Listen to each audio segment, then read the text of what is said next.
특수한 메소드를 가진 포인트 클래스 만들기를 해보도록 하겠습니다.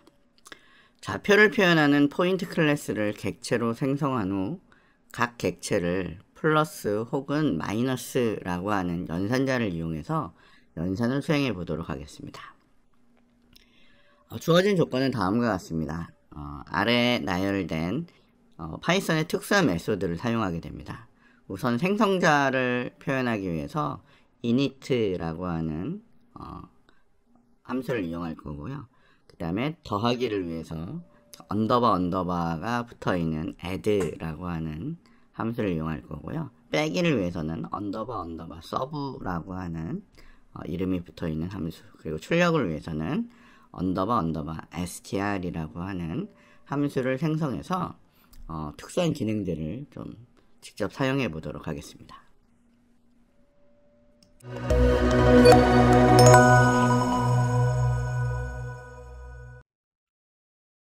포인트 클래스는 기능을 하나씩 추가해 가면서 작업을 해 보도록 하겠습니다.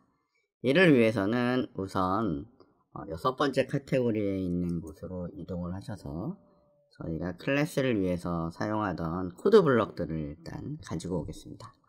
위에 있는 클래스라고 하는 코드 블럭과 그리고 다시 한번 이동을 해서 아래쪽에 해당되는 코드 블럭을 사용하는 그 블럭을 가지고 오겠습니다. 자, 일단은 저희가 이제 하려고 하는 내용을 먼저 이해를 하셔야 되는데요. 저희가 포인트라고 하는 클래스를 만들어 놓고 그 포인트에 해당되는 그 내용을 이제 한번 확인을 해보는 일을 먼저 한번 해보도록 하겠습니다. 자, 이를 위해서는 기존의 모양을 좀 변경을 하셔야 합니다. 우선은 클래스의 이름을 저희가 포인트라고 하는 이름으로 변경을 하겠습니다. 이를 위해서는 여기 변수 이름 바꾸기라고 하는 곳에서 이름을 포인트라고 이렇게 작성을 하겠습니다. 그럼 지금 본 것과 같이 이곳과 이곳의 이름이 변경된 것을 확인할 수 있습니다. 저희는 이 중간에 있는 이 동작들은 이후에 사용할 거기 때문에 일단 잠시 이 블럭은 제거를 해 놓도록 하겠습니다. 자, 그리고 저희는 이제 포인트를 사용하기 때문에 그리고 포인트에는 두 가지의 변수가 들어가야 하는 상황입니다. 그래서 예를 들면 이곳에 x좌표를 의미하는 10과 y좌표를 의미하는 20을 이렇게 넣도록 하겠습니다. 그러면 이 값을 받는 이 클래스라고 하는 곳에서는 특히 여기 보시면 값을 초기화하는 곳인데 그곳이 init라고 하는 이름으로 사용되는 그런 아주 특수함수입니다. 자, 우리가 가지고 있는 이런 변수들, 멤버에서 사용하는 이 변수들, 객체 안에서 사용하는 이런 인스턴스 변수들에 대한 초기화를 하게 됩니다. 저희가 넘겨받은 요 10이라는 값은 x라는 변수로, 그리고 20이라는 값은 y라는 변수로 받도록 하도록 하겠습니다. 그를 위해서는 첫 번째 있는 이 변수의 이름을 저희가 이렇게 x라고 하는 이름으로 변경하도록 하겠습니다. 그러면 10이라는 값은 x가 받게 되고요. 20을 받기 위해서는 여기 톱니바퀴를 하나 늘려서 여기에다가 항목을 추가하게 됩니다. 항목을 추가하고, 그리고 현재 여기에는 y라는 변수는 없는 상태이기 때문에 저희는 변수에 가서 변수 만들기, 그리고 y라는 이름을 하나 추가하도록 하겠습니다. 그러면 이렇게 아래쪽에 y라는 블럭이 만들어지고 그것을 여기에 넣으시면 여기 아래에 있던 20을 여기는 y가 받게 됩니다. 생성자라고 하는 아주 특수한 이 메소드, 함수라고도 부르고 메소드라고도 하는데, 이 메소드는 저희가 넘겨받은 이런 x와 같은 값을 이 내부에서 사용하는 멤버 변수인 self.x를 초기화하는 용도로 사용하게 됩니다. 그래서 첫 번째 받아온 것을 self의 x 값을 초기화하도록 설정했습니다. 마찬가지로 y도 처리하기 위해서 여기 있는 블럭을 복사해서 이렇게 추가하게 됩니다. 그리고 저희는 이곳의 변수 이름을 y라고 바꿀 거고요. 그리고 여기도 y라고 해서 xy라는 값을 초기화하도록 합니다. 자, 여기까지 진행된 상태에서 저희는 여기 이 포인트라고 하는 클래스를 이용해서 만들어낸 객체를 참조할 수 있는 변수를 하나 만들 건데, 그 변수의 이름을 저희는 이제 포인트이기 때문에 굳이 뭐 칼큘레이터라는 이름을 쓰는 것보다는 저희가 이름을 변경해서 저희는 첫 번째 포인트라는 의미로 p1이라는 이름으로 이곳을 변경하겠습니다. 그리고 내용을 p1이라고 하는 값을 저희가 출력을 해보도록 하겠습니다. 자, 그러면 이렇게 들어가 있는 내용을 그냥 저희가 그 객체를 한번 찍어보는 그 상황이 됩니다. 그러면 저희 화면은 어떻게 나오냐면, 저희가 이걸 런을 시켜보면 잠시 기다리시면 지금 보는 것과 같이 이렇게 클래스 이름이 이렇게 등장을 하게 됩니다. 사실 이렇게 보는 것도 상관은 없지만 이게 저희가 원하는 모습은 아닙니다. 그럴 때 저희는 아주 특수한 메소드를 하나 사용해야 합니다. 저희가 사용할 특수한 메소드는 언더바 str이라고 하는 문자열을, 그러니까 객체의 내용을 출력해주는 그런 메소드를 만들어주게 됩니다. 저희가 여기에 add라고 하는 함수가 있는데, 요거는 나중에 저희가 사용할 거라서 지금은 잠시 보류를 하고요. 여기 있는 함수를 하나 복사해 가지고요, 여기 밑에다가 이렇게 하나 추가해 줍니다. 그리고 저희가 사용해야 될 이름이 이런 일반적인 이름이 아니라 아주 특수한 이름입니다. 그래서 변수에 가서요, 변수 만들기라고 하는 데서 언더바 str 언더바 라고 이렇게 정의를 해줍니다. 자, 이것은 그 파이썬에서 어떤 문자를 출력을 위해서 미리 만들어 놓은 특수한 형태이기 때문에 저희는 그 이름을 직접 가져다 써야 합니다. 언더바 str이라고 이렇게 저희가 사용을 할 거고요. 그리고 이 특수한 함수는 굳이 이런 매개 변수는 필요가 없는 그런 형태입니다. 그러면 여기에 있는 이 블럭을 뭐 그냥 있는 상태에서 하셔도 되고요, 빼내셔서 항목을 제거하시면 됩니다. 그리고 여기 있는 요 항목들은 저희가 이렇게 해서 제거를 시키시면 돼요. 그리고 요거를 요 안에다가 넣어서, 어쨌건 그 내부에서 사용하는 이런 메소드들, 클래스 내부에 있는 메소드는 항상 셀프라고 하는 이 자기 자신을 가리키는 이러한 특수한 변수를 사용해야 합니다. 이 형태로 저희가 str이라고 하는 값을 받는 거고요. 그 다음에 이 str이라고 하는 이 함수는 해야 할 일이 뭐냐면 그 내용을 바깥에 표출해 주는 일을 합니다. 따라서 저희가 할 부분은 여기에 이런 식의 연산을 처리할 건 아니고요, 문자열을 만들어서 반환을 하게 됩니다. 그 반환을 위해서 기존에 있던 이런 블럭은 제거를 할 거고요, 저희가 출력에서 사용하던 f스트링을 불러와야 됩니다. 그런데 f스트링이 만들어져 있는 다른 곳은 없기 때문에 이곳의 출력 내에서 이 블럭을 이렇게 빼오시면 됩니다. 그리고 이런 프린트 블럭을 그냥 제거를 하시면 되겠습니다.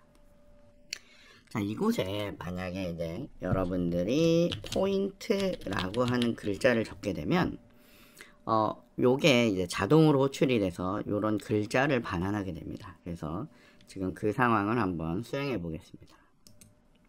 지금 보는 것처럼 아까는 이상한 글자가 찍혔는데 지금은 깔끔하게 포인트란 글자가 찍혀 나오게 됩니다. 제가 다시 한번 보여드리겠습니다. 이게 만약에 비활성화돼서 이런 특수함수가 없었다면 얘는 이런 식으로 클래스 명칭이 출력이 되지만 요 블럭이 활성화가 된다면 지금 보듯이 이렇게 글자가 찍힙니다. 그럼 저희는 여기에다가 이게 f스트링이기 때문에 이 안에 저희가 변수를 넣을 수 있습니다. 이렇게 가로를 넣을 거고요, 이런 모양으로 만들 건데 저희는 x값과 y값을 출력을 할 계획입니다. 근데 저희가 가지고 있는 x값은 이 멤버에 있는 이 셀프 x, 그 멤버에 있는 요 셀프 y를 출력해야 됩니다. 따라서 이 안에다가 가로를 이렇게 중가로를 하나 넣을 거고요. 중가로를 이렇게 열고 닫고로 넣을 거고, 저희한테 필요한 변수 명칭인 셀프의 x, 그리고 콤마 찍고 셀프의 y라고 하는 이름으로 만든 다음에 이 내용을 출력하면 다음과 같은 결과를 볼 수 있습니다. 저희가 여기에 집어넣었던 x 값을 가지고 셀프 x를 설정했고, 여기는 20으로 셀프 y를 설정했기 때문에 저희는 그 내용을 출력해서 볼 수 있는 그런 결과를 만들어냈습니다. 요 str, 언더버 str이라고 하는 이 함수는 이런 식으로 객체의 내용을 출력해 줄 수 있는 아주 특수한 함수입니다. 다음은 덧셈 기능을 하는 아주 특수한 함수를 만들어 보겠습니다. 여기 보시면 add라고 해서 다른 예제에서 만들었을 때는 외부에서 값을 들고 와서 저희가 이제 연산을 하고요. 그때는 이런 아주 특수한 함수를 호칭해야 되는 경우가 있었습니다. 근데 저희가 지금 하려고 하는 거는 일종의 연산자를 오버로딩하는 일을 해보려고 합니다. 원칙적으로는 객체 더하기 객체라고 하는 일은 불가능한 상태거든요. 그러니까 예를 들면 제가 먼저 하나 보여드리겠습니다. 자, 이곳에다가 저희가 객체를 하나 더 만들겠습니다. 예를 들면 이 블록을 복사해 가지고요. 저희가 이미 클래스는 있는 거니까 이렇게 클래스는 있는 상태이기 때문에 여기에다가 저희가 100 그리고 200이라고 하는 이런 값을 만들어서 새로운 객체를 만들려고 합니다. 이왕이면 그 두 객체에 대한 덧셈 연산을 하기 위해서 만들고 있기 때문에 저희는 이때 만든 객체는 다른 이름으로 집어넣겠습니다. 그러기 위해서는 변수를 p2라고 만들게요. 자, 이렇게 만들어진 그 변수에다가 요 객체를 집어넣고 저희가 출력을 하면 기존에 있던 방식처럼 여기에다가 이렇게 p2라고 잘 가지고 오고, 실제로 출력을 해보면 이렇게 첫 번째 객체, 두 번째 객체를 다 잘 출력을 할 수 있습니다. 근데 저희가 하고 싶은 일은 연산을 이용해서요. 예를 들면 일반적인 변수를 하나 갖다 놓는데, 저희한테 미리 제공되던 변수, 아까 지웠던 변수 이름 중에 리절트라고 있거든요. 이 리절트라는 데다가 연산을 하고 싶은 겁니다. 여기 이렇게 연산을 하는데, 저희가 기존에 있던 이런 객체들 P1이라고 하는 아주 포인트 객체 하나 하고요. 이걸 복사해서 P2라고 하는 포인트 객체를 만들어 놓고요.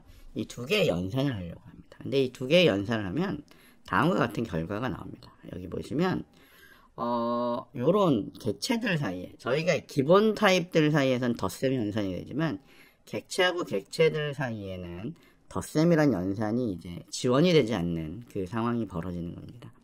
근데 이런 특수한 덧셈이라는 연산을 사용하기 위해서 저희는 이곳에다가 특수함수를 하나 만들 계획입니다.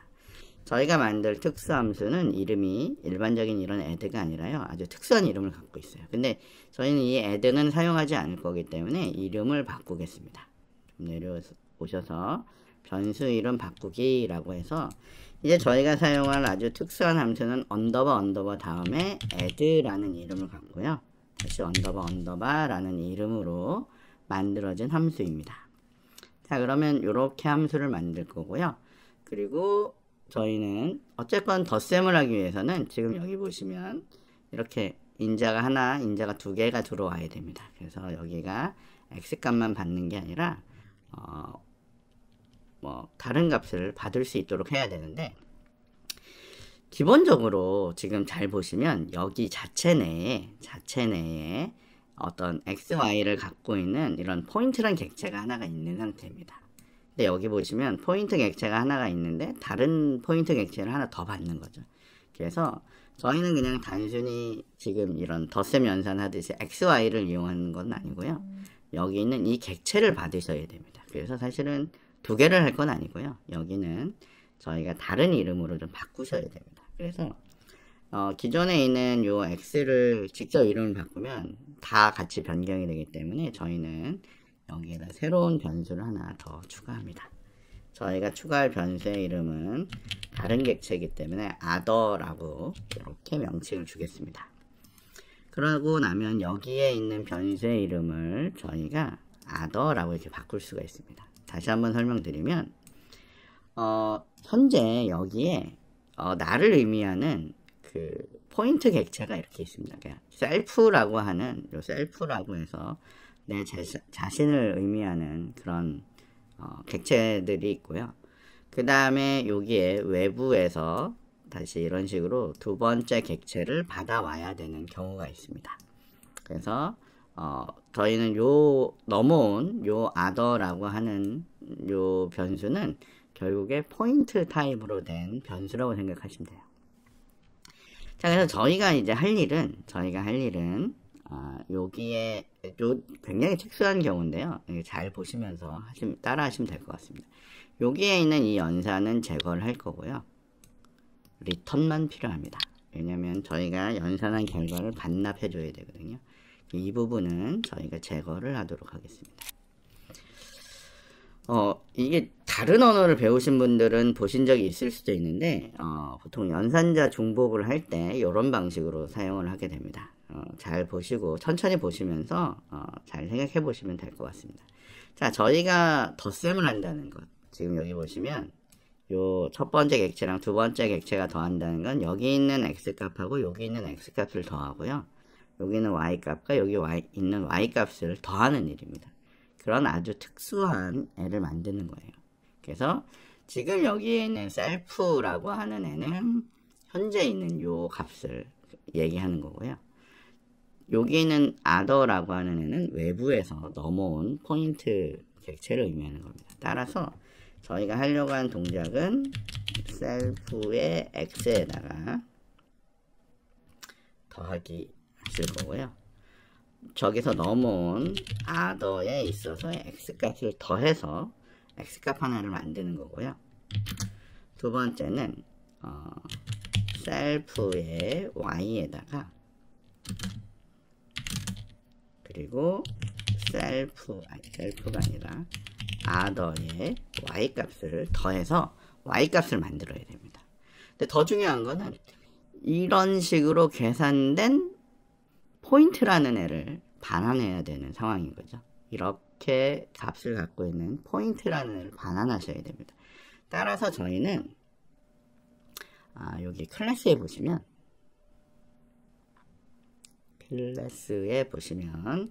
저희가 어떤 특정한 값들을 클래스를 사용해서 할 수 있도록 여기에 사용할 수 있는 값들이 있는데, 지금 보면 뭐 적당한 모양은 지금 안 보이는 것 같습니다. 저희가 원하는 모양은 그냥 클래스 객체를 만들어서 반환을 해야 하는 경우인데, 지금 예를 들면 이런 모양의 이쪽에 있는 객체를 만드는 모양의 것이 있어야 되는데, 그럼 저희는 요걸 쓰지 말고요, 여기 있는 요걸 쓰겠습니다.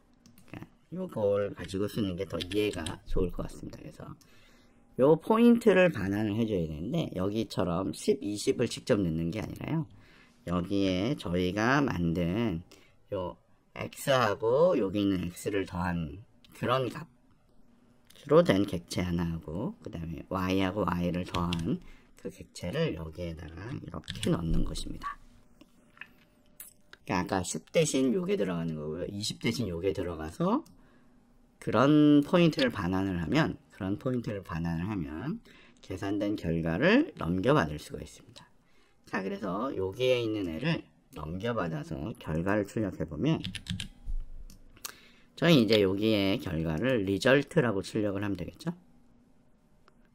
result라는 변수로 출력을 하면, 이전에는 이런 연산이 없었다라고 나오지만 실제로 이제 계산을 하면 이렇게 잘 각각의 위치를 더하고 각각의 위치를 더한 그런 객체를 반환해서 결과로 출력을 할 수 있습니다. 자, 프로그램이 좀 길어지고는 있는데 저희가 그럼 간단하게 빼기 연산도 그냥 동시에 만들어 보겠습니다. 자, 위에 있는 블럭을 복사를 해가지고 저희가 할 일은 여기에 빼기 연산을 넣는 거겠죠. 빼기 연산을 넣고 그 결과를 출력해 보려고 하는 것입니다. 그럼 아마도 여기에 마이너스 값들이 이제 찍혀 나와야 되는데, 지금 현재 저희 여기에는 덧셈을 하거나 덧셈을 하는 경우는 만들어지만 뺄셈을 하는 경우는 만들지 않았습니다. 그래서 지금도 요거를 수행하면 여기 이렇게 에러가 뜨겠죠. 그리고 마찬가지로 이런 에러라고 하는 애가 에러가 아니라 마이너스라고 하는 값이 지원되지 않는다라고 얘기가 나옵니다. 그러면 저희는 위에서 한 방식과 거의 유사하게 요 블럭을 복사하시고요. 그리고 여기에다가 집어넣으시고요. 저희는 할 일이 기존에 있던 값을 위에 덧셈이랑 똑같은데 이 부분의 연산만 빼기로 해서 각각의 위치에 있는 값들을 빼주면 빼기 연산이 되는 거죠. 그리고 여기에 있는 이름은 add라고 쓰시면 안 되고 저희가 다시 특수한 이름을 하나 추가합니다. 근데 이건 미리 정해진 이름이기 때문에 저희가 임의로 바꿀 수는 없고요. 이렇게 언더바 서브라는 이름으로 변경을 하시면 됩니다. 여기 확인하시고 여기 오셔서 요 함수의 이름을 언더바 서브로 변경을 하시면 얘가 이제 빼기 동작을 할 수가 있습니다. 그래서 수행을 하시면 지금 보듯이 정확하게 값을 잘 빼는 것을 볼 수 있습니다. 저희가 요것을 특별히 연산자 중복이라고 하는 이름으로 연산자 오버로딩이라고 하는 이름으로 저희가 사용을 하긴 하는데, 어쨌거나 아주 특수한 이름의 메소드를 이용하면, 메소드 이름을 이용하면 이런 기능이 가능하다라고 이해하시면 되겠습니다. 여기 나온 init, 그 다음에 str, 이런 함수들은 굉장히 자주 사용되기 때문에 사용법을 잘 익혀두시면 좋을 것 같습니다.